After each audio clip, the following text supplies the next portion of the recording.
اعوذ باللہ من الشیطان الرجیم بسم اللہ الرحمن الرحیم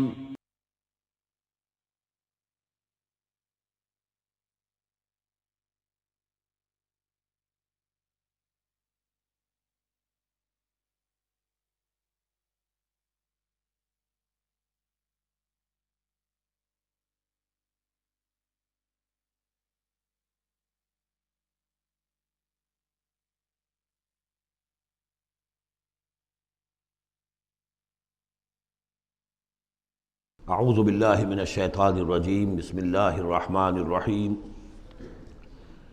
وعدکم اللہ مغانم کثیرۃ تاخذونها، اللہ تعالیٰ نے اے مسلمانوں تم سے وعدہ کیا ہے بہت سی غنیمتوں کا جو تمہیں حاصل ہوں گی۔ فعجل لکم ہذہ، تو یہ تو اللہ نے فوری طور پر تمہیں عطا کر دی ہے، یعنی یہ فتح مبین۔ وکف ایدی الناس عنکم، اور لوگوں کے ہاتھ تمہاری جانب سے روک لیے، یعنی جنگ اگر ہوتی ظاہر بات ہے کہ قریش بھی پھر اگر اس میں اپنی قوت کا مظاہرہ کرتے تو کچھ نہ کچھ نقصان تو مسلمانوں کا بھی ہوتا۔ کف ایدی الناس عنکم، ان کے ہاتھ باندھ لیے اور روک لیے اللہ نے تم سے۔ وَلِتَكُونَ آیَةً لِّلْمُؤْمِنِينَ، اور تاکہ یہ اہل ایمان کے لیے ایک نشانی بن جائے۔ وَيَهْدِيَكُمْ صِرَاطًا مُسْتَقِيمًا، اور اللہ تعالیٰ اب تمہیں سیدھی راہ پر جو ہے گامزن کر دے، یعنی تمہاری اس جد و جہد کو، اجتماعی جو جد و جہد ہے تمہاری، اسے براہ راست تیر کی طرح سیدھا اب اس کے آخری ہدف اور منزل مقصود تک پہنچا دے۔ وَأُخْرَىٰ لَمْ تَقْدِرُوا عَلَيْهَا، اور کچھ اور بھی فتحیں ہیں جن کا ابھی تک تمہیں جس پر قدرت حاصل نہیں ہوئی ہے۔ قد احاط اللہ بہا، اللہ تعالیٰ ان کا بھی احاطہ کیے ہوئے ہے، یعنی یہ کہ اس کے فوراً بعد تمہیں ایک فتح ملے گی جو کہ خیبر کی ہوگی، کیونکہ یہ اس جو رکوع ہم نے دوسرا پڑھائے ہیں، تیسرا اس سے پہلے نازل ہوا ہے، اور یہ کہ پھر فتح مکہ ہونے والی ہے۔ اللہ تعالیٰ نے یہ تمام فتوحات جو اللہ کے تو علم میں ہے، اللہ کے نے ان کا احاطہ کیا ہوا ہے۔ وَكَانَ اللَّهُ عَلَىٰ كُلِّ شَيْءٍ قَدِيرًا، اللہ ہر چیز پر قادر ہے۔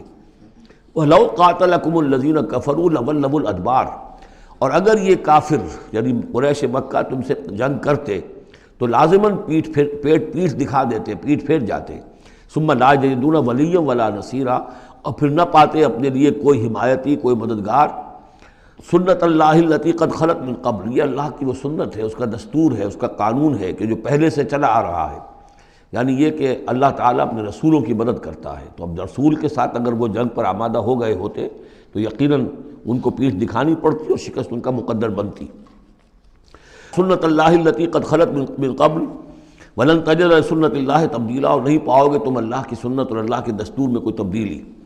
وَهُوَ الَّذِي كَفَّ أَيْدِيَهُمْ عَنْكُمْ وَأَيْدِيَكُمْ عَنْهُمْ بِبَطْنِ مکہ، وہی ہے جس نے روک لیے ان کے ہاتھ تمہاری طرف بڑھنے سے اور تمہارے ہاتھ ان کی طرف بڑھنے سے۔ بِبَطْنِ مکہ، بیچ شہر مکے کے، یعنی مکے کی وادی میں اور مکے کے شہر میں اگر یہ جنگ ہوتی اور یہ خون ریزی ہوتی، مِن بَعْدِ أَنْ أَسْفَرَكُمْ عَلَيْهِمْ، اور یہ اللہ نے روک دیا اس کے بعد کہ اللہ نے تمہیں ان پر فتح دے دی تھی، یعنی کہ واقعتاً دل میں قریش شکست کھا چکے تھے، وہ سمجھ گئے تھے کہ ہمارے لیے مقابلہ ممکن نہیں ہے، ورنہ وہ صلح کبھی نہ کرتے۔ ان کے لیے تو یہ چیز گویا کہ بڑی موت سے بھی بڑھ کر جو تھی، بھاری تھی، کہ مسلمان جو ہیں ان کے ساتھ ہم صلح کریں، انہیں تسلیم کر لیں، اور پھر یہ بھی طے کریں کہ اگلے سال آپ آئیے اور ہم 3 دن کے لیے تو یہ پورا مکہ خالی کر دیں گے، آپ یہاں جس طرح چاہیں عمرہ کریں۔ یہ شرط بھی اس میں شامل تھی اگلے سال، لیکن اس سال آپ کو جانا پڑے گا، ہماری ناک جو ہے اتنی نہ کٹے کہ اسی سال آپ عمرہ کر لیں، لیکن یہ ہے کہ بہرحال آئندہ آپ آئیں گے۔ تو اس کے بعد کہ اللہ نے تمہیں ان پر فتح دے دی تھی۔ وَكَانَ اللَّهُ بِمَا تَعْمَلُونَ بَصِيرًا، اور جو کچھ تم کر رہے ہو اللہ اسے دیکھ رہا ہے۔ هُمُ الَّذِينَ كَفَرُوا وَصَدُّوكُمْ عَنِ الْمَسْجِدِ الْحَرَامِ، وہی لوگ ہیں، یعنی ان کے جرائم کا تذکرہ ہو رہا ہے جنہوں نے کفر کیا تو اور تمہیں روکے رکھا مسجد حرام تک جانے سے۔ وَالْهَدْيَ مَعْكُوفًا أَن يَبْلُغَ مَحِلَّهُ، اور ہدی کے جو جانور لے کے گئے تھے مسلمان احرام کے ساتھ ساتھ، وہ ہدی کے جانور تھے کہ کعبے کے لیے نیاز کے یہ جانور ہیں، وہ رکے ہوئے تھے کہ وہ اپنی اصل جگہ پر یبلغ محلہ، کہ اس کا اصل مقام تو یہ تھا کہ کعبے جائیں، وہاں پر ان کا چڑھاوا چڑھایا جائے اور ان کی قربانی دی جائے، لیکن یہ کہ وہ رکے ہوئے تھے کہ وہاں تک نہیں پہنچ سکتے تھے۔ لیکن یہ اللہ نے کیوں ہاتھ روک لیے، ان کے ہاتھ تم سے، تمہارے ہاتھ ان سے کیوں روک لیے، جنگ کیوں نہیں ہونے دی، اس کی حکمت اب آ رہی ہے۔ وَلَوْلَا رِجَالٌ مُؤْمِنُونَ وَنِسَاءٌ مُؤْمِنَاتٌ، اگر نہ ہوتے مرد مومن اور عورتیں مومنات، لم تعلموہم جنہیں تم نہیں جانتے تھے، ان تطؤوہم اندیشہ تھا کہ تم انہیں بھی پیس ڈالتے. یعنی جب جنگ ہوتی ہے، بھٹی گرم ہو جاتی ہے، اس وقت تو تحقیق و تفتیش مشکل ہوتی ہے. اب وہ مسلمان کے جو ہجرت نہیں کر سکے، ان میں ضعفاء بھی تھے، ان میں مریض بھی تھے، ان میں عورتیں بھی تھیں جن کے لیے ممکن ہی نہیں تھا، جیسا کہ ہم سورہ نساء میں پڑھ چکے ہیں کہ جن کے لیے بالکل ممکن ہی نہیں تھا، اللہ تعالیٰ نے ان کو معاف کر دیا تھا. ہجرت نہیں کر رہے تب بھی اللہ ان سے مواخذہ نہیں کرے گا. تو اب وہ لوگ بھی موجود تھے مکے کے اندر. اب اگر یہ چکی چلتی تو پھر تو یہ پیس ڈالتی ان کو بھی. وَلَوْلَا رِجَالٌ مُؤْمِنُونَ وَنِسَاءٌ مُؤْمِنَاتٌ لَمْ تَعْلَمُوهُمْ أَن تَطَؤُوهُمْ تم جانتے ہی نہیں تھے، ہو سکتا ہے کہ تم انہیں بھی کچل دیتے. فَتُصِيبَكُم مِّنْهُمْ مَعَرَّةٌ، اور ان کے معاملے میں پھر تم پر ایک الزام آ جاتا بغیر علم، اس کے بغیر کہ تمہیں کوئی علم ہو، تمہاری بے خبری میں تم پر الزام آتا کہ ان اہل ایمان نے آ کر اپنے اہل ایمان ساتھیوں کو بھی قتل کر دیا. لِيُدْخِلَ اللَّهُ فِي رَحْمَتِهِ، اللہ نے اسی لیے روک دیا اس جنگ کو اس وقت اور تمہیں فتح دے دی صلح کی شکل میں، تاکہ اللہ تعالیٰ داخل کرے اللہ تعالیٰ اپنی رحمت میں جس کو چاہے. وَلَوْ تَزَيَّنُوا لَعَذَّبْنَا الَّذِينَ كَفَرُوا مِنْهُمْ عَذَابًا أَلِيمًا، اگر وہ علیحدہ ہو چکے ہوتے، یعنی مسلمان اہل ایمان مرد اور عورتیں جو ہیں جو ابھی تک مقیم ہیں یہاں پر، اگر وہ یہاں سے نکل چکے ہوتے، علیحدہ ہو چکے ہوتے، تو پھر باقی یہاں صرف کفار رہ گئے ہوتے، تو ہم اسی وقت لَعَذَّبْنَا الَّذِينَ كَفَرُوا مِنْهُمْ عَذَابًا أَلِيمًا، تو ان کافروں کو ہم ابھی وہ بدترین عذاب کا مزہ چکھا دیتے. اس جعل الذین کفروا فی قلوبہم الحمیۃ حمیۃ الجاہلیہ، جب کافروں نے اپنے دلوں کے اندر ایک حمیت جو ہے، ایک بڑی غیرت اور حمیت کا معاملہ، لیکن وہ حمیت جاہلی تھی کہ ہم لوگ، اور کیسے ممکن ہے کہ ہم انہیں یہاں پر عمرہ کرنے دیں. یہ لوگ کہ جو بے دین ہو گئے، ان کے اعتبار سے تو بے دین تھے، جو ہم اپنے آبا و اجداد کے دین کو چھوڑ گئے، تو وہ جو نسل پرستی اور قوم پرستی ان میں تھی، اور آبا پرستی تھی، اور اپنی روایت پرستی تھی، اس کے بنا پر حمیت جاہلیت ان کے دلوں کے اندر اتنی کوٹ کوٹ کر بھری ہوئی تھی. اس جعل الذین کفروا فی قلوبہم الحمیۃ حمیۃ الجاہلیہ، انہوں نے حمیت جاہلی کو اپنے دلوں کے اندر راسخ کر لیا تھا. فانزل اللہ سکینتہ علی رسولہ وعلی المؤمنین، تو اللہ تعالیٰ نے اپنا طرف سے سکون نازل فرما دیا اپنے رسول پر صلی اللہ علیہ وسلم اور اہل ایمان پر. وَأَلْزَمَهُمْ كَلِمَةَ التَّقْوَىٰ، اور اللہ تعالیٰ نے ان پر لازم کر دیا تقویٰ کی بات کو، یعنی اللہ تعالیٰ نے تقویٰ کو ان پر لازم کر دیا. وَكَانُوا أَحَقَّ بِهَا، یقیناً وہ تقویٰ کے زیادہ حقدار بھی ہیں، وَأَهْلَهَا، اور واقعتاً تقویٰ کے اہل ہیں، ان کے اندر تقویٰ موجود ہے. وَكَانَ اللَّهُ بِكُلِّ شَيْءٍ عَلِيمًا، اور یقیناً اللہ تعالیٰ ہر چیز کا علم رکھتا ہے. لَقَدْ صَدَقَ اللَّهُ رَسُولَهُ الرُّؤْيَا بِالْحَقِّ، اب ایک شبہ کا ازالہ ہو رہا ہے کہ کچھ لوگوں کو یہ خیال پیدا ہوا ہوگا کہ رسول کا تو خواب بھی سچا ہوتا ہے اور وحی کے درجے میں ہے. حضور نے ہمیں فرمایا تھا کہ میں نے خواب دیکھا ہے کہ ہم عمرہ کر رہے ہیں تو چلو، اور یہاں ہم عمرہ نہیں کر سکے تو رسول کا خواب جھوٹا ہو گیا. یہ اگر شک کسی کے دل میں پیدا ہوا تو اس کو ظاہر کر رہے ہیں کہ رسول کا خواب جھوٹا نہیں ہوا. یعنی یہ کہ اس میں جب حضور سے پوچھا بھی گیا، آپ نے تو فرمایا تھا کہ ہم عمرہ کریں گے، تو آپ نے فرمایا تھا یہ میں نے کب کہا تھا کہ اسی سال ضرور کریں گے، عمرہ کریں گے. چنانچہ اگلے سال وہ عمرہ ہوا. سن 7 میں اسے عمرہ قضا کہتے ہیں، جو صلح حدیبیہ میں طے ہو گیا تھا کہ اگلے سال آپ آئیے عمرہ کیجئے، تو عمرہ قضا جو ہے یہ عمرہ چونکہ رہ گیا تھا، درمیان میں ہی بند ہو گیا، تو عمرہ قضا، اس عمرے کی قضا اگلے سال جو ہے سن 7 میں آپ نے دی. اور 3 دن تک قریش نے مکے کو خالی کر دیا، پہاڑوں پر چڑھ گئے، اور مسلمان 3 دن تک مکے کے اندر مقیم رہے. انہوں نے اپنے اطمینان سے عمرہ ادا کیا. تو فرمایا لقد صدق اللہ رسولہ الرؤیا بالحق، اللہ نے بالکل سچا دکھایا خواب اپنے رسول کو، اس میں قطعاً کسی جھوٹ کا شائبہ نہیں. لَتَدْخُلُنَّ الْمَسْجِدَ الْحَرَامَ إِنْ شَاءَ اللَّهُ آمِنِينَ مُحَلِّقِينَ رُؤُوسَكُمْ وَمُقَصِّرِينَ لَا تَخَافُونَ، تم اے مسلمانوں لازماً داخل ہوگے مسجد حرام میں انشاءاللہ پورے امن کے ساتھ، آمنین بے کھٹ کے، محلقین رؤوسکم ومقصرین، اپنے سروں کو حلق بھی کراؤ گے اور قصر بھی کراؤ گے. سر منڈوا دینا احرام کھولتے ہوئے یہ گویا کہ حلق ہے، اور چھوٹے بال کر دینا یہ قصر ہے. تو محلقین رؤوسکم ومقصرین لا تخافون، اور تمہیں کوئی اندیشہ نہیں ہوگا. یعنی جو ہو گیا اگلے سال کہ بالکل مکہ خالی، کوئی اندیشہ نہیں، کوئی مٹ بھیڑ نہیں، کسی طرف سے کوئی تانا نہیں، کوئی بری بات بھی سننے میں نہیں آئی، اور وہ سب لوگ جو ہیں وہ رہے اپنے پہاڑوں کے اوپر. فعلم ما لم تعلموا، تو اللہ جانتا ہے جو تم نہیں جانتے. فجعل من دون ذلك فتحا قریبا، تو اس کے بعد اللہ تعالیٰ نے ایک بڑی فتح رکھی ہے قریب. یعنی یہ کہ اس کے فوراً بعد اس سے ورے، اس لیے کہ اس عمرہ قضا سے پہلے فتح خیبر ہوئی ہے، اور بہت جو مغانم کا تذکرہ ہو رہا ہے اس میں جو غنیمت آئی ہے بہت نمایاں، وہ غزوہ خیبر کی ہے۔ ایک تو یہ کہ یہودیوں کا گڑھ تھا، بہت مالدار تھے، پھر یہاں سے جو گئے تھے 2 قبیلے نکل کر گئے تھے، وہ بھی اکثر ان میں سے وہیں آباد ہو گئے تھے، تو وہ ان کی بڑی جمعیت تھی وہاں پر، اور یہودی ویسے مالدار ہوتے ہیں، تو وہاں پہ جو غنیمت ملی ہے مسلمانوں کو، اس کے طرف اشارہ ہو رہا ہے اللہ تعالیٰ نے اس سے پہلے کہ تم عمرہ قضا ادا کرو، اور جب تم داخل ہوگے مسجد حرام، اس سے پہلے جو ہے اللہ تعالیٰ تمہیں ایک فتح دے گا، نصیب کرے گا۔ اب وہ آیت آ گئی، هو الذی ارسل رسولہ بالہدی ودین الحق لیظہرہ علی الدین کلہ، یعنی یہ جو سلسلہ اب جا رہا ہے، صراط مستقیم، سیدھا راستہ کس منزل کی طرف جا رہا ہے؟ دنیا میں مسلمانوں تمہاری جد و جہد کی منزل کیا ہے؟ اللہ کے دین کا غلبہ، اس لیے کہ ہم نے اپنے رسول کو بھیجا ہی اس کام کے لیے۔ یہ سورہ توبہ میں آیت ہم پڑھ چکے ہیں، فرق صرف یہ ہے کہ وہاں پر تھا هو الذی ارسل رسولہ بالہدی ودین الحق لیظہرہ علی الدین کلہ ولو کرہ المشرکون، یہاں آخری حصہ ہے وکفی باللہ شہیدا، لیکن سورہ توبہ والی آیت جوں کی تم پھر سورہ صف میں آ جائے گی، وہ بھی اب زیادہ دور نہیں رہی ہے، وہ بھی ہم جلدی پڑھیں گے۔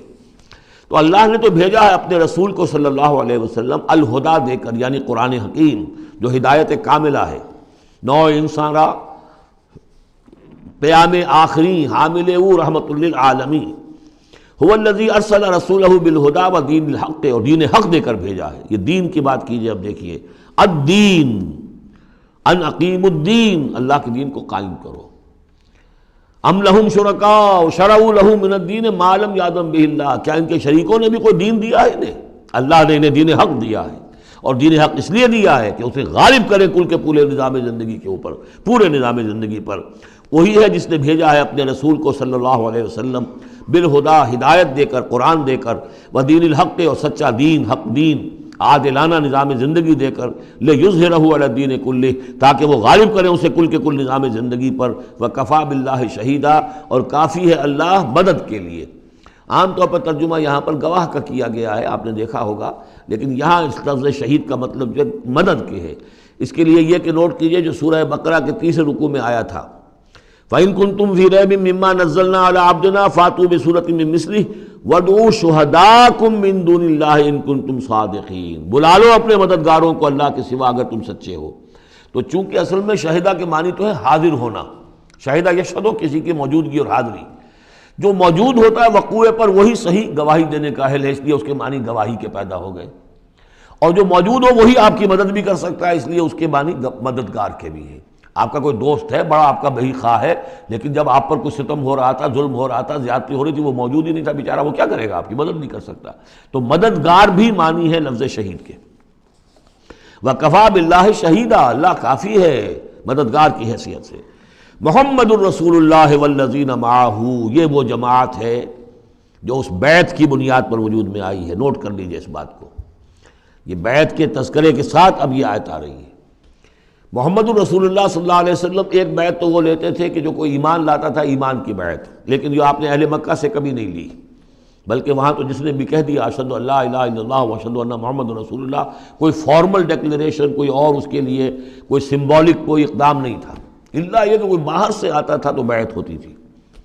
اس کے بعد آپ نے بیعت مکے میں 2 لی ہیں، بیعت عقبہ اولیٰ، بیعت عقبہ ثانیہ، اور بیعت عقبہ ثانیہ کی بیعت وہ ہے کہ جس سے اب وہ ایک جماعتی شکل بنی ہے، اس لیے کہ اس کے الفاظ کیا ہیں؟ متفق علیہ روایت ہے، یہ بخاری اور مسلم دونوں میں، راوی اس کے حضرت عبادہ بن صامت رضی اللہ تعالیٰ عنہ۔ وہ بیعت کیا تھی؟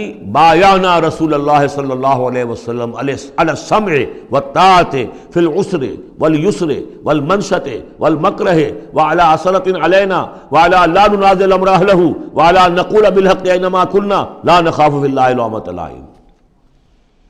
ہم نے بیعت کی تھی اللہ کے رسول سے کہ آپ کا ہر حکم سنیں گے اور مانیں گے، اطاعت کریں گے، فی العسر والیسر، خواہ مشکل ہو اور خواہ آسانی ہو، والمنشط والمکرہ، خواہ ہماری طبیعت آمادہ ہو، خواہ ہمیں اپنی طبیعتوں پر جبر کرنا پڑے، وعلی عثرۃ علینا، خواہ ہم پر دوسروں کو ترجیح دی جائے، ہم کبھی نہیں کہیں گے کہ ہم آپ کے پرانے ساتھی ہیں، آپ نے بالکل ایک نووارد کو ہمارے اوپر امیر کیسے مقرر کر دیا، نہیں، اٹس یور پریروگیٹو، یہ آپ کا اختیار ہوگا، جس کو آپ چاہیں امیر بنائیں۔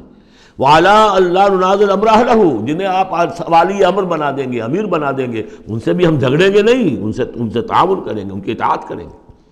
جیسے کہ ایک اور حدیث میں حضور نے فرمایا من اطاعنی فقد اطاع اللہ ومن عصانی فقد عصی اللہ، جس نے میری اطاعت کی اس نے اللہ کی اطاعت کی، اور جس نے میری نافرمانی کی اس نے اللہ کی نافرمانی کی۔ ومن اطاع امیری فقد اطاعنی، جس نے میرے مقرر کردہ امیر کی اطاعت کی اس نے میری اطاعت کی۔ ومن عصی امیری فقد عصانی، جس نے میرے مقرر کردہ امیر کی نافرمانی کی اس نے میری نافرمانی کی۔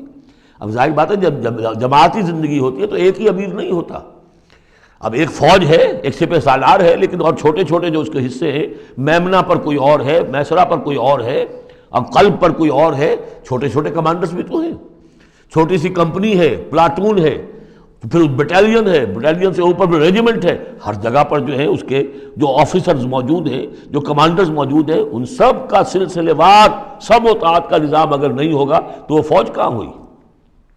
اس طرح ایک جماعت ہے، ایک پورے ملک کے اندر جماعت ہے، اس کا امیر ہے، پھر اس کے کئی صوبائی اس کی شاخیں اس کے امیر ہیں، تو یہ تو نظام اس طرح چلے گا۔ تو یہاں پر وَعَلَىٰ أَن نَّقُولَ بِالْحَقِّ أَيْنَمَا كُنَّا، اور آخری بات جو تھی اس بیعت کے اندر کہ ہم جہاں کہیں بھی ہوں گے حق بات ضرور کہیں گے، مشورہ مانگا جائے گا مشورہ دیں گے، وی ول ناٹ ہولڈ بیک اور اوپینینز، ہم اپنی رائے دیں گے، حق بات کہیں گے جہاں کہیں ہوں گے، لیکن اس کے بعد جو فیصلہ ہوگا فَإِذَا عَزَمَ الْأَمْرُ، جیسا کہ ہم پڑھ چکے ہیں، جب فیصلہ ہو جائے تو پھر یہ کہ اللہ اور اس کے رسول کی اطاعت لازم ہے۔ تو فرمایا یہ محمد رسول اللہ والذین معہ کی جو جماعت بنی ہے اس شکل میں، اس قتال کے مرحلے کے شروع ہونے سے پہلے، منہج انقلاب نبوی میں اقدام کا مرحلہ جب آیا ہے، پیسو ریزسٹنس جب ایکٹیو ریزسٹنس میں چینج ہو رہی ہے، تو اب وہ ایک نظم جماعت کی شکل ہے، اور وہ بیعت عقبہ ثانیہ کی بنیاد پر وجود میں آیا۔ محمد رسول اللہ والذین معہ اشداء علی الکفار رحماء بینہم، اللہ کے رسول، یہ اس میں دو طرح ترجمے اس کے کیے جاتے ہیں، محمد اللہ کے رسول ہیں، یہ ایک جملہ پورا ہو گیا، والذین معہ اشداء علی الکفار رحماء بینہم، اور جو ان کے ساتھ ہیں وہ کافروں پر بہت بھاری ہیں اور آپس میں بہت رحم دل ہیں۔ اور ایک ترجمہ یہ بھی ہے کہ محمد رسول اللہ والذین معہ، یہ سب مل کر مبتدا بنی، اللہ کے رسول محمد اور جو ان کے ساتھ ہیں ان سب کی شان یہ ہے کہ اشداء علی الکفار رحماء بینہم، وہ کفار کے حق میں بڑے سخت ہیں لیکن آپس میں بہت رحم دل ہیں، رحیم ہیں، شفیق ہیں۔ یہ ہم پڑھ چکے ہیں سورہ مائدہ میں بھی، اذلۃ علی المؤمنین اعزۃ علی الکافرین، اہل ایمان کے حق میں وہ بہت ہی نرم خو ہو، حلقہ یاراں تو بریشم کی طرح نرم، رزم حق و باطل ہو تو فولاد ہے مومن۔ یہ شان جو ہے بندہ مومن کی قرآن مجید میں دو جگہ آئی ہے۔ تراہم رکعاً سجدا یبتغون فضلا من اللہ ورضوانا، تم دیکھو گے ان کو کبھی سجدے میں گرے ہوئے ہوں گے اور کبھی رکوع کر رہے ہوں گے، وہ اپنے رب کے فضل کے متلاشی رہتے ہیں ہر دم ہر آن، اور اللہ کی رضا چاہتے ہیں۔ سیماہم فی وجوہہم من اثر السجود، اور ان کی جو نشانی ہے وہ ان کے چہروں میں جو اثرات پیدا ہوتے ہیں سجدے سے عام طور پر تو خیال یہ ہوتا ہے کہ یہی جو گھٹا پڑ جاتا ہے یہی سجدے کا نشان ہے، لیکن اس کے علاوہ بھی نمازیوں کے چہرے میں ان کی نماز کی ایک کیفیت ہوتی ہے، ایک نورانیت ہوتی ہے کہ جو ان کے چہروں کے اندر موجود ہوتی ہے۔ ذالک مثلہم فی التوراۃ، یہ ہے ان کی مثال اور تمثیل جو تورات میں آئی تھی، ومثلہم فی الانجیل، اور انجیل میں جو ان کی مثال دی گئی تھی وہ یہ ہے کزرع اخرج شطأہ، جیسے ایک کھیتی وہ اپنا پٹھا نکالتی ہے، فآزرہ، پھر اسے گاڑھا کرتی ہے، فاستغلظ، اور فاستویٰ، اس کو مضبوط کرتی ہے اور پھر اسے گاڑھا کرتی ہے، فاستویٰ علی سوقہ، پھر اپنی نال پر کھڑی ہو جاتی ہے۔ چھوٹی سی کوئی کوپل پھوٹتی ہے، پھر وہ بڑھتی ہے، نرم سی ہے، پھر ذرا اس کا جو تنا بنتا ہے وہ اس کے اوپر پھر کھڑی ہو جاتی ہے سیدھی۔ یہ جس طریقے سے درجہ بدرجہ یہ جو زراعت ہو رہی ہے، یہ کھیتی ہو رہی ہے، اس کا نتیجہ کیا نکلتا ہے؟ یعجب الزراع، جو زراعت کرنے والا ہے، جو کاشتکار ہے اسے بڑی بھلی لگتی ہے، آیا آج دیکھا اپنی کھیتی کو اپج آئی ہے، نکل آئی ہے، اس کے بعد یہ کہ بڑھ رہی ہے، پک رہی ہے، اب کھیتی لہرا رہی ہے، اس کے اوپر سٹے آ گئے ہیں۔ یعجب الزراع لیغیظ بہم الکفار، تاکہ اس سے دل جلے کافروں کا۔ اب یہاں اس سے واضح ہو گیا یہاں زراع کون ہے؟ یہ کھیتی صحابہ کرام کی کھیتی ہے جو پھل رہی ہے، پھول رہی ہے، اور اس کا کاشتکار کون ہے؟ محمد الرسول اللہ صلی اللہ علیہ وسلم۔ تب حضور کے ساتھ آپ کو معلوم ہے کہ جب انتقال ہوا ہے ابو طالب کا تو وہ مشکل 125 آدمی تھے، 150 آدمی تھے۔ آپ کی ایسی پوزیشن بھی نہیں تھی کہ اپنے بل پر مکے میں رہ سکتے، اسی لیے طائف گئے تھے۔ کوئی آلٹرنیٹ بیس مل جائے، میں وہاں منتقل کر دوں اپنی اس دعوت کا اور اپنی اس تحریک کا مرکز۔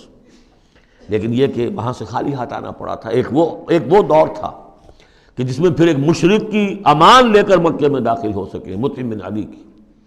آج ایک دور یہ ہے کہ 1400 یا 1800 آدمی جو ہیں وہ بیعت موت کی ہے انہوں نے، اور ان کو اس پر جو ہے ملال ہے کہ دم کر صلح کیوں کی ہے۔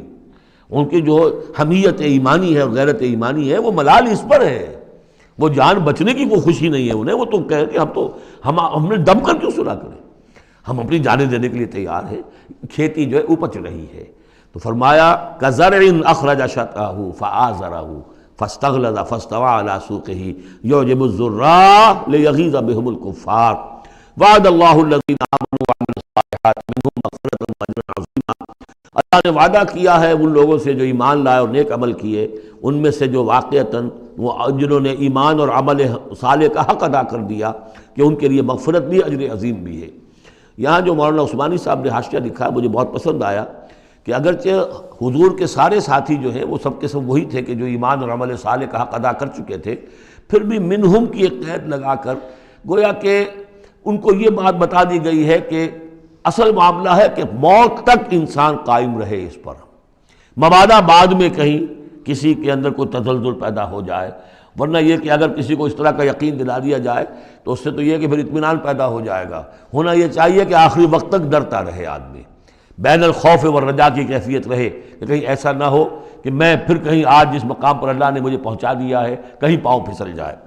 مغفرت و اجر عظیم کا اللہ نے وعدہ فرمایا۔ اب یہ سورہ مبارکہ آ گئی سورۃ الحجرات۔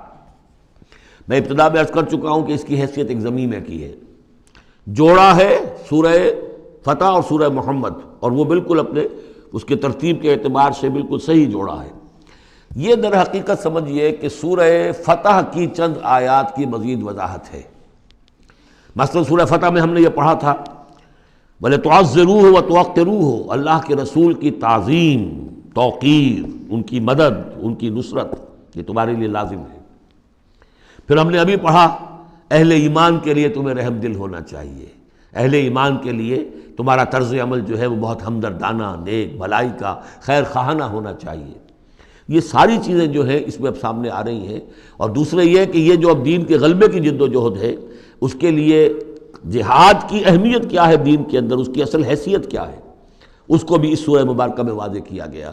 تو سورہ حجرات کل 18 آیات ہیں، 2 رکوعوں پر مشتمل ہے، لیکن جیسا کہ میں نے عرض کیا تھا مسلمانوں کی جو اجتماعی زندگی، معاشرتی زندگی ہونی چاہیے، مسلمانوں کا مسلمانوں کے ساتھ کیسا سلوک ہونا چاہیے، مسلمانوں کا کیا رویہ ہونا چاہیے محمد الرسول اللہ صلی اللہ علیہ وسلم کے ساتھ، اور پھر یہ کہ اسلامی ریاست کی بنیاد کیا ہے، دستوری بنیاد کیا ہے، اور اس کی اصل میں اساس جو ہے وہ کس چیز پر قائم ہے، یہ ساری چیزیں اس سورہ مبارکہ میں بیان ہوئی ہیں۔ بسم اللہ الرحمن الرحیم، یا ایھا الذین آمنوا لا تقدموا بین یدی اللہ ورسولہ واتقوا اللہ ان اللہ سمیع علیم۔ اہل ایمان مت آگے بڑھو اللہ اور اس کے رسول سے، اور اللہ کا تقوی اختیار کرو، اللہ سب کچھ سننے والا ہے، سب کچھ جاننے والا ہے۔ یہ پہلی آیت جو ہے یہ گویا کہ ہر اسلامی ریاست کی دفعہ نمبر 1 ہے، یا ہم یہ کہہ سکتے ہیں دفعہ نمبر 1 تو یہ ہو کہ یہاں حاکمیت اللہ کی ہے، لیکن حاکمیت اللہ کی کیسے یہاں پر ہوگی؟ تنفیذ یہ ہے کہ اللہ اور اس کے رسول نے جو حدود قائم کر دی ان سے تجاوز نہیں ہوگا۔ چنانچہ یہ دفعہ ہمارے ہر دستور میں موجود رہی ہے، no legislation will be done repugnant to the Quran and the Sunnah, یہ موجود ہے، لیکن ایک ہاتھ سے یہ دفعہ یعنی اسلام ڈال کر اور دوسرے ہاتھ سے نکال لیا گیا۔ ایک آئیڈیولوجیکل کونسل بنا دی گئی ہے، وہ غور کرتی رہے گی، کوئی قانون کوئی خلاف ہے اگر اسلام کے تو وہ رپورٹ پیش کرتی رہے گی، سال بسال رپورٹیں آتی رہیں گی، کوئی لازم نہیں ہے دستور کی روح سے کہ ان کی دی ہوئی رپورٹ پر عمل بھی ہوگا، لہذا وہ الماریوں پر الماریاں بھرتی رہیں۔ کام ہوا ہے، محنتیں ہوئی ہیں، کوششیں ہوئی ہیں، ان میں ایک بڑی اچھی محنت ہوئی تھی جو اقتصادیات کے بارے میں ہوئی تھی کہ سود کے بغیر کیسی بینکنگ کا نظام قائم کیا جائے، اس میں بڑی محنت ہوئی ہے، لیکن دستور میں کوئی گارنٹی نہیں ہے کہ اس آئیڈیولوجیکل کونسل کی کوئی سفارشات لازماً وہ ان کی تنفیذ بھی ہوگی، تو معلوم ہوا کہ وہ بس ایک ایکسرسائز ان فیوٹیلیٹی ہے اکثر و بیشتر۔ تو فرمایا پہلی بات تو یہ طے کر لو کہ اللہ کا حکم اور اس کے رسول کا حکم، کتاب اور سنت، no legislation can be done here repugnant to the book of Allah Quran and the Sunnah of the profit صلی اللہ علیہ وسلم۔ یہ ہے اصل الاصول، یہ ہے دفعہ، کہ اس دفعہ سے اب یہ ریاست اسلامی بن گئی کہ جو بھی لیجسلیٹو باڈی آپ بنائیں، اسے آپ پارلیمنٹ کہیں، اسے مجلس ملی کہیں، اسے آپ کانگریس جو چاہیں کہیں، اس کی لیجسلیٹو اتھارٹی جو ہے وہ لمیٹڈ ہے، limited by the injunctions of the Quran and the sunnah. اس دائرے کے اندر اندر وہ قانون سازی کر سکتے ہیں، اس لیے کہ اس دائرے کے اندر اندر جو کچھ ہے وہ مباح ہے، اور مباح کے اندر آپ اکثریت کے ساتھ فیصلہ کر لیجئے۔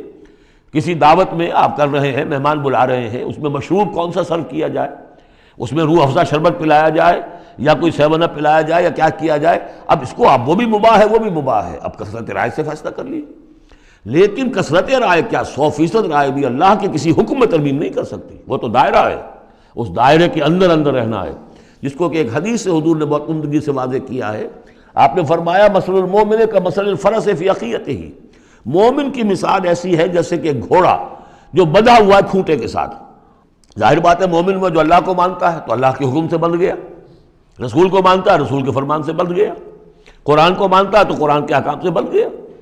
تو ایک آدمی وہ ہے مادر پدر آزاد ہے، نہ اللہ کو جانے نہ رسول کو جانے نہ کسی آسمانی ہدایت کو مانے، وہ جو چاہے قانون بنائے، وہ سوڈمی کو بھی جائز قرار دے دیں، ہومو سیکسولیٹی کو بھی جائز قرار دے دیں، 2 مردوں کی شادی کو جائز قرار دے دیں، لیگل سٹیٹس دے دیں، ان کی مرضی ہے جو چاہے کریں، لیکن مسلمان تو پابند ہوتا ہے۔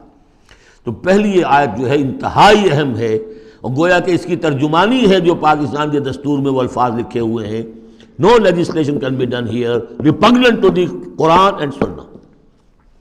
یا ایھا الذین آمنوا لا تقدموا بین یدی اللہ ورسولہ واتقوا اللہ ان اللہ سمیع علیم۔ اس کے بعد جو آ رہی ہیں 4 آیتیں، یہ خاص طور پر حضور کے ساتھ کیا طرز عمل ہونا چاہیے۔ دستوری بنیاد اسلامی ریاست کی یہ آ گئی، اللہ اور اس کے رسول کے احکام کی اطاعت، لیکن ایک ہماری ثقافت، ہماری تہذیب، ہمارے کلچر کی ایک بنیاد ہے، اور وہ بنیاد کیا ہے؟ حضور کی تعظیم، حضور سے محبت، حضور کے نقش قدم کی پیروی، آپ کے سرتابی نہ کرنا، آپ کے آواز کے مقابلے میں اپنی آواز بلند نہ کرنا۔ اب یہ آرام یہ ہے وہ توقروہ و تعزروہ، یہ گویا کہ اس کی شرح ہے۔ یا ایھا الذین آمنوا لا ترفعوا اصواتکم فوق صوت النبی، اہل ایمان اپنی آواز کبھی بلند نہ کرنا نبی کی آواز پر، ولا تجہروا لہ بالقول کجہر بعضکم لبعض، اور جس طرح تم آپس میں بلند آواز سے ایک دوسرے سے بات کر لیتے ہو، ایسی حرکت کوئی نبی کے ساتھ نہ کر بیٹھنا، ان تحبط اعمالکم، مبادا تمہارے سارے اعمال حبط ہو جائیں۔ تم سمجھو گے میں نے کوئی گناہ کبیرہ تو نہیں کیا ہے، میں نے چوری نہیں کی، ڈاکہ نہیں ڈالا، زنا نہیں کیا، کچھ نہیں کیا، لیکن نہیں، گستاخانہ طرز عمل نبی کی شان میں یہ تمہارے سارے کاموں کو حبط کر دے گا، اکارت کر دے گا۔ وانتم لا تشعرون، تمہیں پتہ بھی نہیں چلے گا۔ ان الذین یغضون اصواتهم عند رسول اللہ اولئک الذین امتحن اللہ قلوبهم للتقوی، ایک چیز کو ایک منفی انداز میں بھی کہا، اب یہ کہ مثبت انداز میں، شاباش دینے کے انداز میں، بے شک وہ لوگ جو اپنی آوازیں پست رکھتے ہیں رسول اللہ کے سامنے، یہی وہ لوگ ہیں کہ جن کے دلوں کو اللہ نے چن لیا ہے، امتحان کر کے جانچ پرکھ کر چن لیا ہے، اختیار کر لیا ہے تقوی کے لیے۔ اب ان کے دلوں میں اللہ تعالیٰ تقوی زیادہ سے زیادہ پیدا کر دے گا۔ لہم مغفرۃ واجر عظیم، ان کے لیے مغفرت ہے اور بہت بڑا اجر ہے۔ ان الذین ینادونک من وراء الحجرات اکثرهم لا یعقلون، یہ بھی ایک سوء ادب تھا، اور یہ ویسے بھی عام معاشرت کے اعتبار سے بھی سوء ادب ہے۔ وہ لوگ آتے تھے بدو باہر سے، اب حضور کا اپنے معمولات تھے، کس وقت آپ کو برآمد ہونا ہے اپنے حجرے سے، اور وہ باہر سے کھڑے ہو گئے، یا محمد اخرج علینا، آئیے ذرا باہر تشریف لائیے۔ فرمایا ان الذین ینادونک من وراء الحجرات، بے شک وہ لوگ جو آپ کو پکارتے ہیں دیواروں کے پیچھے سے، حجرات کے باہر سے، اکثرهم لا یعقلون، ان میں سے اکثر وہ ہے جو عقل نہیں رکھتے۔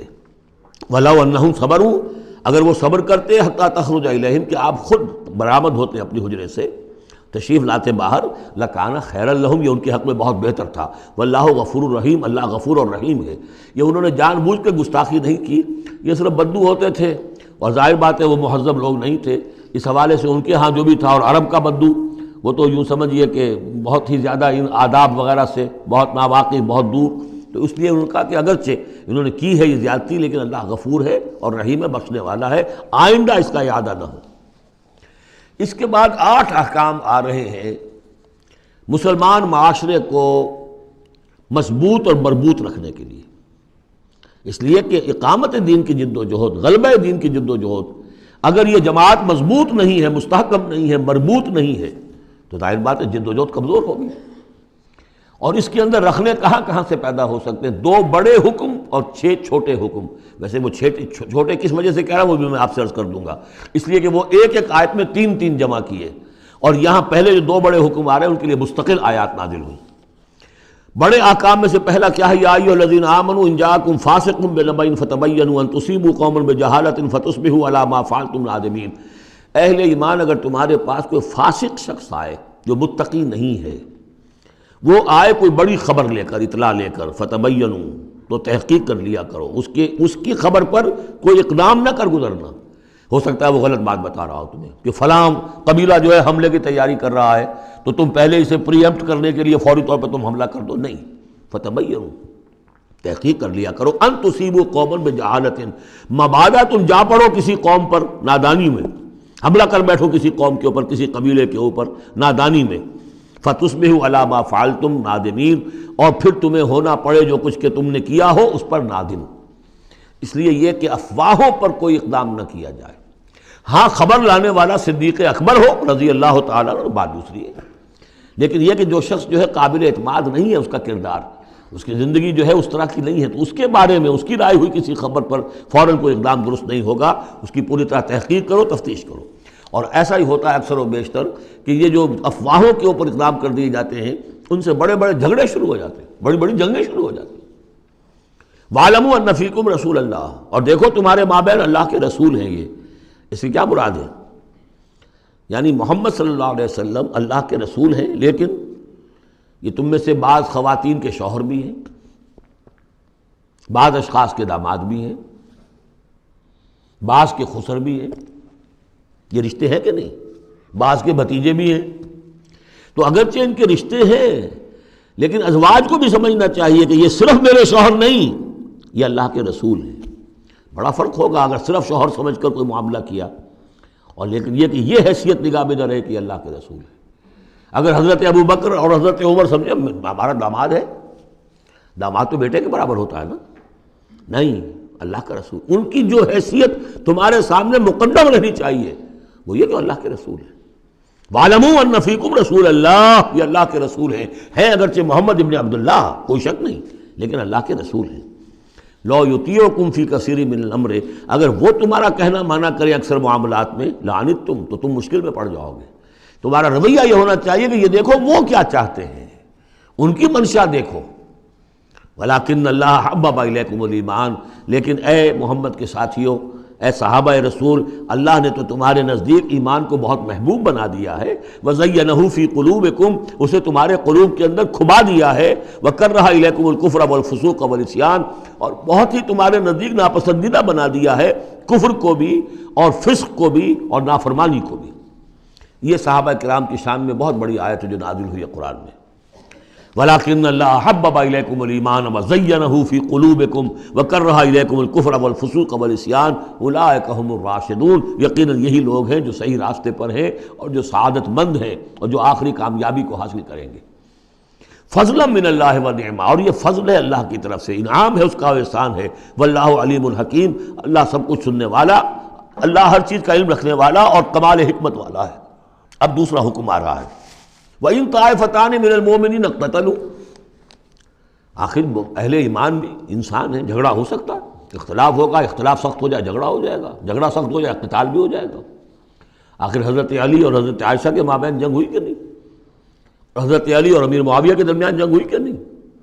یہ کون ہے؟ کس کو ہم کہہ دیں گے کافر؟ معاذ اللہ ثم معاذ اللہ. تو فرمایا وَإِن طَائِفَتَانِ مِنَ الْمُؤْمِنِينَ اقْتَتَلُوا، اگر اہل ایمان میں سے 2 گروہ لڑ پڑے، فَأَصْلِحُوا بَيْنَهُمَا، تو اب عام معاشرے کو یہ سمجھنا چاہیے، سب لوگوں کو، کہ وہ یہ نہ سمجھے کہ ہم سے کیا ہے، آپس میں نبڑ لیں. نہیں، ان کے درمیان صلح کراؤ، تمہارا فرض ہے، یہ اجتماعی فریضہ ہے، صلح کراؤ. فَأَصْلِحُوا بَيْنَهُمَا، انڈیفرنس ہمیں کیا تعلق؟ غلط. اس لیے کہ یہ جو رکھنا پڑ رہا ہے، یہ اسلامی معاشرے کا رکھنا مسلمانوں کی مجموعی قوت کو کمزور کرنے کا سبب بنے گا، اور مسلمانوں کی قوت کمزور ہوتی ہے تو اللہ کے دین کے غلبے کی جد و جہد کمزور پڑ رہی ہے. لہذا فرض سمجھو، اصلحوا بینہما، ان کے درمیان صلح کراؤ. فَإِن بَغَتْ إِحْدَاهُمَا عَلَى الْأُخْرَىٰ، پھر اگر ان میں سے ایک دوسرے پر زیادتی کرے، صلح کی پابندی نہیں کر رہا، صلح کرا دی گئی پھر بھی وہ زیادتی کر رہا، فقاتلوا التی تبغی، اب جنگ کرو اس سے جو زیادتی کرنے والا ہے۔ اب یہ دو فریقوں کے درمیان نہیں رہا معاملہ، اب ایک فریق گویا کہ پوری مسلم جماعت کو، پورے مسلم معاشرے کو، پوری ملت اسلامی کو جو کہ وہ للکار رہا، چیلنج کر رہا ہے، تو اب ان سے جنگ کرو حتی تفیء الی امر اللہ، یہاں تک کہ وہ لوٹ آئے اللہ کے حکم کی طرف۔ صلح کی جو بھی شرائط تھی ان کو دوبارہ قبول کر لے۔ فإن فات، پھر اگر وہ لوٹ آئے، فاصلحوا بینہما، پھر ان کے مابین دوبارہ صلح کرا دو، بالعدل، انصاف کے ساتھ، واقسطوا، اور دیکھنا انصاف کا دامن ہاتھ سے نہ چھوڑنا، انصاف کرو، اس لیے کہ اب ہو سکتا ہے کہ اس دوسرے فریق پر تم کو زیادتی کر بیٹھو، اس لیے کہ اب اس سے تم بھی لڑے ہو، لڑ کر تم نے اسے مجبور کیا ہے کہ وہ صلح کی پابندی کرے، تو اب بھی اس پر کوئی زیادتی نہ ہو جائے۔ واقسطوا ان اللہ یحب المقسطین، اللہ تعالیٰ انصاف کرنے والوں کو محبوب رکھتا ہے۔ یہ تو دو بڑے بڑے حکم ہو گئے۔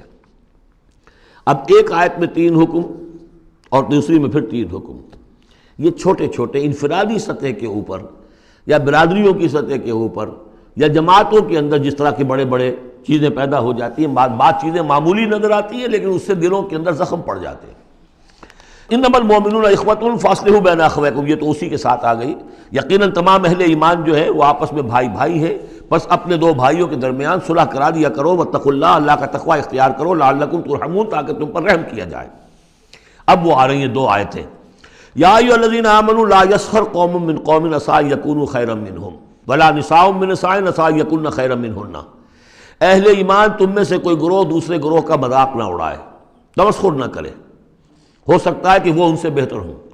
جن کا تم مذاق اڑا رہے ہو، کسی ایک برائی کو دیکھا ہے تم نے، کسی ایک عیب کو دیکھا ہے، اس کی ناک چھوٹی ہے، اس کا کان چھوٹا ہے، اس کا فلاں یہ ہے، اس کا یہ ہے، تو تم نے تو کوئی عیب دیکھا ہے ظاہری، ہو سکتا ہے دل میں اس کے تقویٰ تم سے 10 گنا زیادہ ہو، اللہ کی محبت، اللہ کے رسول کی محبت تم سے 1000 گنا زیادہ ہو، تو تمہیں کیا پتا، تم نے تو ایک چیز دیکھی ہے۔ اسی طرح عورتیں دوسری عورتوں کا مذاق نہ اڑائیں، عسیٰ ان یکن خیرا منہن، ہو سکتا ہے کہ وہ جن کا مذاق اڑایا جا رہا ہے وہ اللہ کی نگاہوں میں بہتر ہو ان سے جو مذاق اڑا رہی ہیں۔ ایک حکم تو ہو گیا تمسخر نہ ہو۔ ولا تلمزوا انفسکم، اپنے آپ کو عیب نہ لگاؤ، اپنے آپ کو عیب لگانا یعنی اپنے بھائیوں پر عیب نہ لگاؤ، آخر وہ تمہاری ہی اس ملت کا فرد ہے، امت کا فرد ہے، تو اس کو عیب لگا تو تمہیں عیب لگا، اس لیے فرمایا بہت ہی بلیغ الفاظ ہے، ولا تلمزوا انفسکم ولا تنابزوا بالالقاب، اور لوگوں کے چڑانے والے نام نہ رکھ لیا کرو۔ کسی جماعت کا نام کچھ اور ہے، اس کو چڑانے کے لیے نام کچھ اور رکھ لیا گیا ہے، یا اور کسی فرد کے لیے، کسی گروہ کے لیے، تو یہ جو ہے ایک دوسرے کے اوپر اس طریقے سے ڈال دینا اور نام ان کے اوپر کہ جو ان کو پسندیدہ نہیں ہے، یہ 3 کام ہو گئے، ایک آیت میں روکا گیا۔ اس کی وجہ سے اکثر ایسا ہوتا ہے، کبھی ایک دوست آپ ایک خاص قسم کا مذاق اس سے کر رہے ہیں یا کسی لفظ سے اس کو چھیڑتے ہیں، 100 دفعہ وہ سن لیتا ہے، کوئی اثر نہیں ہوتا، کسی وقت کوئی عجیب کیفیت ہوتی ہے اس کی کہ اس کے دل میں جا کر زخم کی طرح لگ جاتا ہے اور پھر وہ دل کا رشتہ ٹوٹ جاتا ہے، اور ایک ایسی جو ہے اس کے اندر گرہ پڑ جاتی ہے، پھر کھولے نہیں کھل سکتی۔ لہذا محتاط رہو۔ بئس الاسم الفسوق بعد الایمان، ایمان کے بعد تو برائی کا نام بھی برا ہے، کیوں ان چیزوں میں جا رہے ہو؟ تمہیں تو ایمان کو سمجھنا چاہیے کہ اللہ نے تمہیں اتنی بڑی فضیلت دی ہے، تو ان گندگیوں کی طرف جو ہے تم متوجہ ہی نہ ہو۔ ومن لم یتوب فاولئک هم الظالمون، اور جو باز نہیں آئیں گے تو وہی ہے کہ جو ظالم ہے اللہ کی نگاہ میں۔ تو ترغیب بھی ہے، تشویق بھی ہے، سمجھانے کا انداز بھی ہے، اور ڈانٹ ڈپٹ بھی ہے۔ باز نہیں آؤ گے تو اللہ کی نگاہ میں پھر تم ظالم ہو۔ اگلی آیت میں پھر 3 چیزیں، وہ پہلی 3 چیزیں رو در رو ہوتی ہیں آمنے سامنے، اور یہ 3 چیزیں وہ ہیں جو غیب میں ہوتی ہیں، پیٹھ پیچھے ہوتی ہیں۔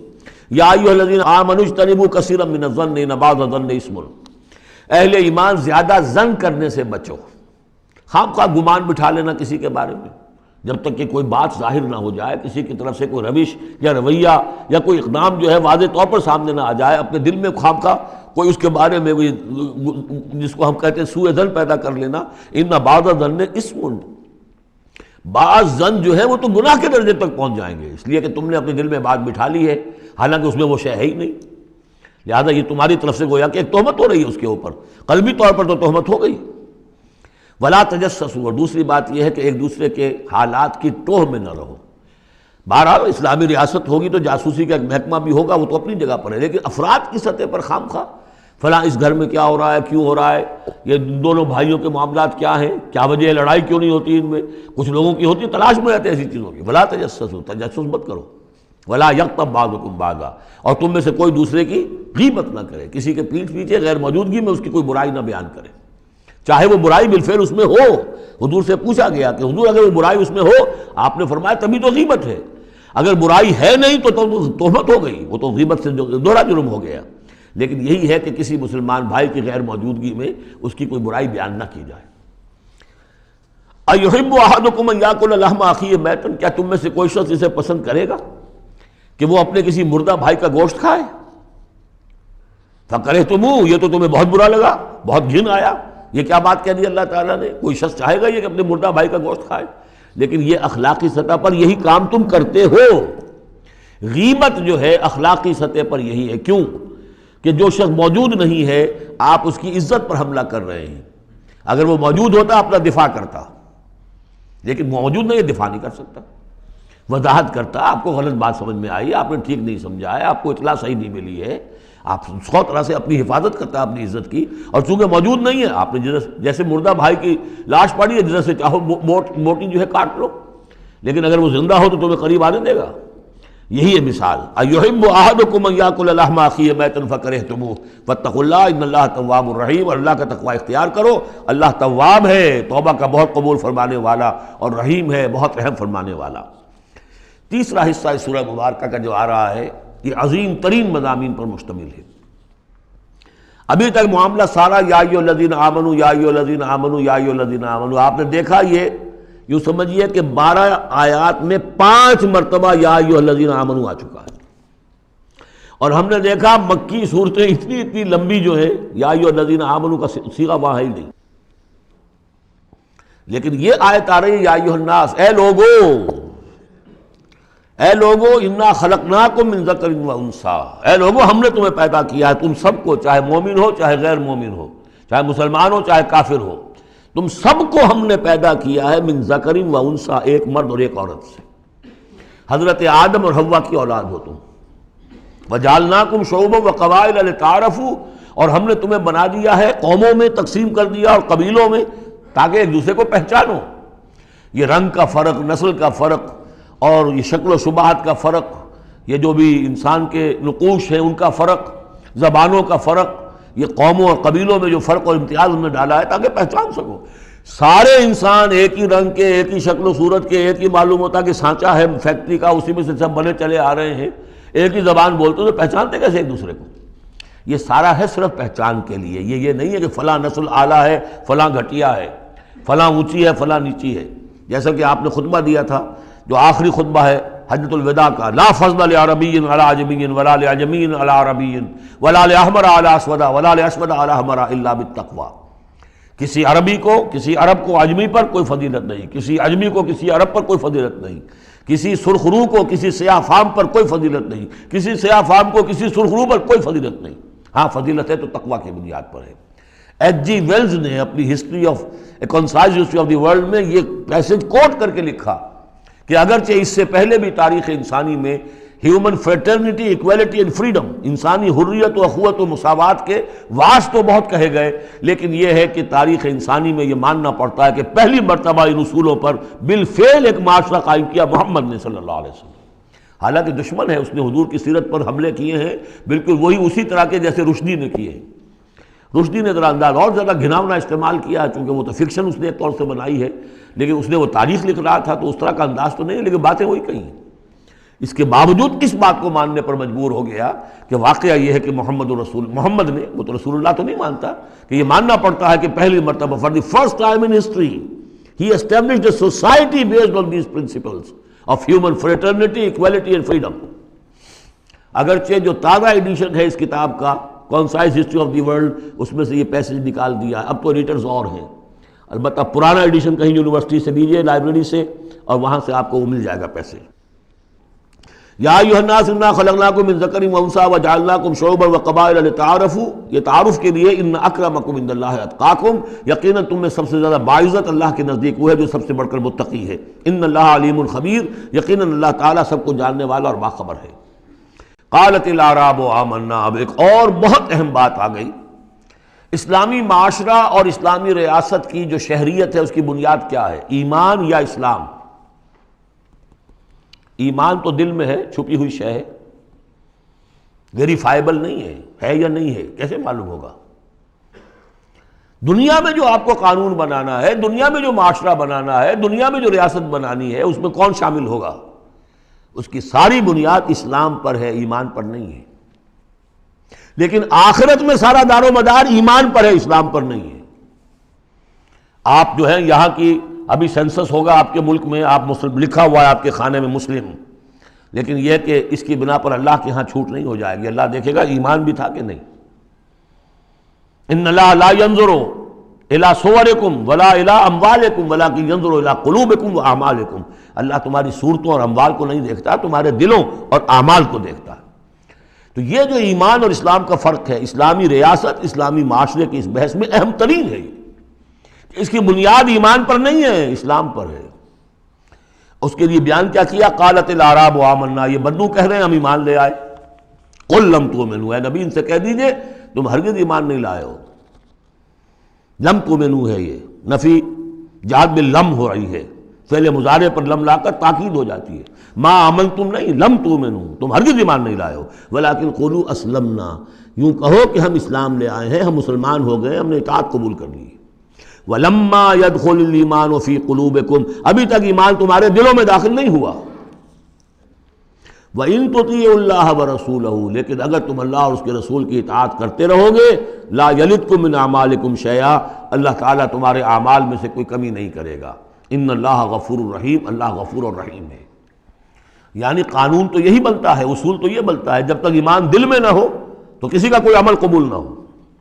لیکن اللہ غفور ہے، رحیم ہے، اس کی شان غفاری اور اس کی شان رحیمی کے صدقے سے اللہ نے تمہیں یہ رعایت دی ہے کہ اگر نفاق نہ ہو، چاہے ایمان ابھی دل کے اندر راسخ نہیں ہے، لیکن اللہ اور اس کے رسول کی اطاعت کرتے رہو، اگرچہ یہ اطاعت ہوگی total obedience, partial obedience is no obedience, it has to be total.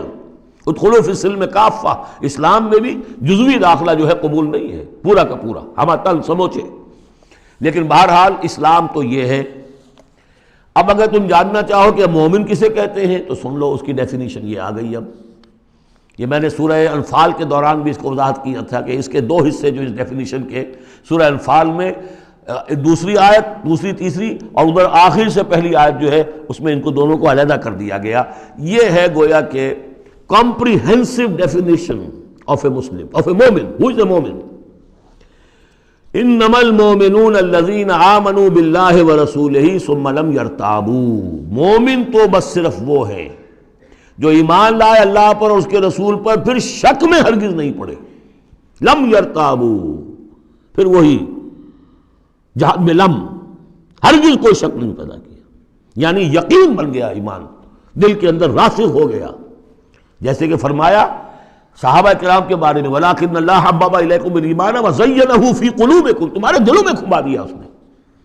جب تک ایمان دل میں داخل نہیں ہوا، دل میں راسخ نہیں ہوا، صرف زبان پر ہے آمنت باللہ وملائکتہ وکتبہ ورسلہ، یہ اسلام ہے۔ بنی الاسلام علی خمس، اس میں یقین قلبی شامل نہیں ہے۔ شہادت اللہ الہ الا اللہ وان محمد رسول اللہ، زبان سے گواہی کہ اللہ کے سوا کوئی معبود نہیں اور محمد اللہ کے رسول ہے، وإقام الصلاۃ وإیتاء الزکوٰۃ وصوم رمضان وحج البیت۔ اس لیے کہ ایمان ذرا کسی اور شے کا نام ہے۔ وہ ایمان کیا ہے؟ اس کے دو حصے کر دیے۔ اب یہ اس شہادت سے نیچے یقین قلبی والی بات ایڈ ہو جائے اور ادھر عمل میں جہاد ایڈ ہو جائے تو 7 چیزیں ہوں گی تو اب یہ مومن شمار ہوگا۔ 5 چیزیں تو اسلام کو تو ہونی ہے۔ مومن جو ہے وہ مسلم تو ہوگا ہی لا محالہ، لیکن اس سے اوپر کی منزل ہے تو 2 چیزیں اور بڑھ جائیں گی۔ وہ کیا ہے؟ انما المؤمنون الذين آمنوا بالله ورسوله ثم لم يرتابوا وجاهدوا باموالهم وانفسهم في سبيل الله، اور جہاد کریں اپنے مالوں کے ساتھ اور اپنی جانوں کے ساتھ اللہ کی راہ میں۔ اولئک هم الصادقون، یہ لوگ ہیں جو سچے ہیں، دعوی ایمان میں سچے ہیں۔ کہنا آسان ہے آمنت باللہ وملائکتہ وکتبہ، لیکن واقعتاً ایمان ہے یا نہیں اس کا جائزہ لے لو۔ جیسا کہ میں نے عرض کیا، باطل کے نظام کے تحت زندگی گزارتے ہوئے اگر اس کو ذہناً قبول کیا ہوا ہے، اس کی چاکری کر رہے ہیں، اسی کی خدمت کر رہے ہیں اور اپنی توانائیاں صرف کر رہے ہیں اسی نظام کے تحت پھلنے اور پھیلنے اور پھولنے میں، زیادہ کمائیں، زیادہ بڑے گھر میں رہیں، زیادہ شاندار محل ہو، زیادہ ہماری کار لمبی ہو، ہمارا یہ ہو، ہمارا وہ ہو، سارا دن رات اور سارا خون پسینہ اسی کام کے لیے ہوا، وہ مومن نہیں ہو سکتا۔ غلبہ باطل کے تحت انڈر پروٹیسٹ رہنا پڑے گا، ایسے رہنا ہوگا جیسے کہ جیل میں انسان رہتا ہے۔ الدنیا سجن المومن و جنت الکافر، اور یہ کہ اپنی توانائی میں سے منیمم سبسسٹنس لیول پر جو آپ کے وجود کو برقرار رکھنے کے لیے ناگزیر ہو، اس حد تک تو اپنے وقت اور توانائی اور اپنی قوت اور صلاحیت میں لگائیں آپ، اپنے اور اپنے اہل و عیال کی ضروریات پوری کرنے کے لیے۔ باقی سارا وقت، ساری صلاحیت، ساری قوت اللہ کے دین کو غالب کرنے کی جد و جہد، نظام باطل کو جڑ سے اکھیڑ کر پھینک کر اور اللہ کے دین کو قائم کرنے کی جد و جہد۔ اگر یہ نہیں ہے، اگر یہ نہیں تو بابا پھر سب کہانیاں ہیں، پھر یہ اسلام کا دعویٰ ہے۔ اسلام تو ہے، مانے گا تم دنیا میں تم مسلمان عورت سے شادی کر سکتے ہو، مسلمان باپ کی وراثت تمہیں مل جائے گی، قانونی حقوق سارے تمہارے مسلمانوں کے ہوں گے، اسلامی ریاست میں تم مکمل شہری شمار ہو جاؤ گے، لیکن مومن شمار نہیں ہوگے اللہ کے ہاں۔ قالت الاعراب، یہ آیات تو ایسی ہیں کہ یہ یاد کر لیجئے آج کی رات۔ قالت الاعراب آمنا قل لم تؤمنوا ولکن قولوا اسلمنا، معلوم ہوا علیحدہ کر دیا ہے، بالکل واحد مقام ہے یہ قرآن مجید کا جس میں اسلام اور ایمان کو یوں کر دیا علیحدہ، کہ ایک گروہ ایسا بھی تھا جس کے بارے میں کہا گیا ایمان تمہارے دلوں میں تاحال داخل نہیں ہوا۔ البتہ اس آیت سے بعض لوگوں کو یہ مغالطہ ہو جاتا ہے کہ یہ منافقین کی بات نہیں ہے، اس لیے کہ منافقین کا تو کوئی عمل قبول نہیں اللہ کے ہاں۔ یہاں کہا جا رہا ہے کہ اگر تم اللہ اور اس کے رسول کی اطاعت کرتے رہو گے، اللہ تمہارے اعمال میں کوئی کمی نہیں کرے گا۔ تاریخی پس منظر سمجھ لیجئے، جب اللہ تعالیٰ نے عرب میں حضور کو غلبہ عطا کر دیا، اذا جاء نصر اللہ والفتح ورأیت الناس يدخلون فی دین اللہ افواجا، اب ظاہر بات ہے کہ تمام قبائل کے اندر بیٹھ کر مشورے ہوئے، it's no use continuing resistance, اب تو بہرحال فیصلہ کل فتح محمد کو ہو گئی ہے، اب ہم مقابلہ نہیں کر سکتے، کوئی اور راستہ نہیں، جاؤ اور جا کر وفد بھیجو اور اطاعت قبول کر لو اور اسلام قبول کر لو۔ تو وہ اطاعت بھی تھی اسلامی ریاست کی، ساتھ ہی اسلام قبول کرنا بھی تھا کہ ہم نے مان لیا جی، اس لیے کہ وہاں سے تو الٹیمیٹم آ چکا تھا جو سورہ توبہ میں ہم پڑھ چکے ہیں کہ یہ صرف 4 مہینے کی مہلت ہے، اس کے بعد اگر تم ایمان نہ لائے تو فَإِذَا انْسَلَخَ الْأَشْهُرُ الْحُرُمُ فَاقْتُلُوا الْمُشْرِكِينَ حَيْثُ وَجَدتُّمُوهُمْ، تو اس کے بعد ایمان لانا ان کے لیے لازم تھا اگر رہنا عرب کے اندر۔ لیکن یہ کہ ان میں 3 طرح کے لوگ تھے، ایسے بھی یقیناً تھے جو خلوص دل سے ایمان لائے، ایسے بھی لوگ تھے جو دھوکہ دینے کے لیے ایمان لائے، جان بچانے کے لیے۔ یہ 2 ہو گئی ویلیوز، پازیٹیو اور نیگیٹو۔ بیچ میں پازیٹیو اور نیگیٹو کے مابین ایک زیرو لیول آتا ہے۔ زیرو لیول وہ تھا کہ دل میں نہ دھوکے کی نیت ہے، نہ حقیقتاً ایمان دل میں پیدا ہوا ہے، لیکن اسلام لے آئے، ٹھیک ہے ہم تیار ہیں، وہ ہے جن کا ذکر کیا جا رہا ہے۔ قالت الاعراب آمنا قل لم تؤمنوا ولکن قولوا اسلمنا، تم یہ کہو کہ ہم اسلام لے آئے، ولما يدخل الايمان في قلوبكم، ابھی تک ایمان تمہارے دلوں میں داخل نہیں ہوا۔ وَإِن تُطِيعُوا اللَّهَ وَرَسُولَهُ لَا يَلِدْكُم مِّنْ أَعْمَالِكُمْ شَيْئًا، اگر اللہ اور اس کے رسول کی اطاعت کرتے رہو گے اللہ تمہارے عمل میں سے کچھ بھی گھٹائے گا نہیں، کم نہیں کرے گا، بلکہ آگے چل کر یہ بات واضح ہو جائے گی کہ اگر اللہ اور اس کے رسول کی اطاعت کرتے رہو گے تو ایمان بھی تمہارے دلوں میں پیدا ہو جائے گا، اس لیے کہ ایمان سے عمل صالح پیدا ہوتا ہے اور عمل صالح سے بھی ایمان پیدا ہوتا ہے۔ لیکن اگر تم جاننا چاہو دل میں یہ امنگ پیدا ہو جائے، اللہ کرے کہ ہم میں سے ہر شخص کے دل میں یہ آج ارادہ اور امنگ پیدا ہو جائے، اور یہ وہ آرزو پیدا ہو جائے جس کے اوپر علامہ اقبال نے جو کہا ہے کہ آرزو اول تو پیدا ہو نہیں سکتی کہیں اور، ہو جائے تو مر جاتی ہے یا رہتی ہے خام، یہ آرزو کہ مجھے مومن رہنا ہے، جینا ہے، مرنا ہے، یہ آرزو اول تو پیدا مشکل سے ہوتی ہے، اور ہو جائے تو معاشرہ اس کو غذا نہیں دیتا، ہر 4 طرف سے اس کے خلاف آپ پر دباؤ پڑنا شروع، دماغ خراب ہو گیا، پاگل ہو گیا، فینیٹک ہے، یہ اپنا کیریئر چھوڑ رہا ہے، یہ اپنا کاروبار برباد کر رہا ہے، وہ فلاں یہ کر رہا ہے، تو ماحول جو ہے، ماحول میں آکسیجن نہ ہو تو پودا کیسے پروان چڑھے گا؟ تو اس لیے بہت مشکل کام ہے، الا یہ کہ خلوص نیت اور عزم مصمم ہو تو اللہ تعالیٰ کی طرف سے خصوصی توفیق اور تحصیل ہوتی ہے۔ تو آج آپ اس کو سامنے رکھ کر دل میں یہ آرزو لے کر اٹھیے کہ یہ ایمان اس ڈیفینیشن پر ہمیں پورے اترنا ہے، وہ ڈیفینیشن کیا ہے؟